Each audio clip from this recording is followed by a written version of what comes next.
మన ముఖ్యమంత్రి గారు ఎవరు? నారా చంద్రబాబు. నారా చంద్రబాబు నాయుడు. ఎలా ఉంది ఆయన పరిపాలన? బాగానే ఉందా? బాగాలేదు. గత వైసీపీతో పోల్చుకుంటే ఇప్పుడు ఎలా ఉంది పరిపాలన? కుంటుపడినట్టుంది అభివృద్ధి కానీ సంక్షేమం కానీ ఏదైనా. 20 లక్షల ఉద్యోగాలు ఇస్తానన్న 5 సంవత్సరాల్లో ఇవ్వగలుగుతారంటారు? ఇవ్వలేరు అసలు. ఇవ్వలేరు. మరి నిరుద్యోగ భృతి ఏది అసలు ఎంతవరకు లేదు కదా. మేనిఫెస్టోలో పెట్టింది కూడా ఎంతవరకు నిరుద్యోగ భృతి రాలేదుగా. 3000 ఇస్తారన్నారు, ఆల్రెడీ 2 years కంప్లీట్ అయింది. ఎంతవరకు సింగిల్ రూపాయి లేదు, సింగిల్ పైసా లేదు. జాబ్ నోటిఫికేషన్స్ లేవు. ఇచ్చిన మెగా డిఎస్సి కూడా అది ఫేక్ మెగా డిఎస్సి అని తేటతెల్లం అయిపోయింది. ఏడాదికి జాబ్ క్యాలెండర్ రిలీజ్ చేస్తానన్నారు, చేయగలుగుతారా? లేదు, చేయలేరు. రిక్రూట్మెంట్ అనేది ప్రీవియస్ జగన్ గారి గవర్నమెంట్తో పోల్చుకుంటే ఇప్పుడు అనేది నిల్లు అది.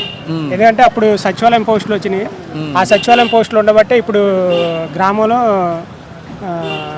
అడ్మినిస్ట్రేషన్ అనేది 100% జరుగుతూ ఉంది. అదే సచివాలయ వ్యవస్థ అనేది లేకపోతే ఇప్పుడు ప్రతి పర్సన్ అనేవాళ్ళు మండల ఆఫీస్కి వెళ్ళాలి. వర్క్ ఆగిపోయింది, ఆ రోజు జాబ్ పోతుంది, ఆ రోజు మనీ వేస్ట్ అయిపోతుంది. ఇప్పుడు డైరెక్ట్గా సచివాలయం ఊళ్ళోనే జరిగిపోతుంది కదా. ఏమైనా కావాలనుకుంటే సచివాలయంకి వెళ్ళిపోతున్నారు, వర్క్ జరుగుతుంది.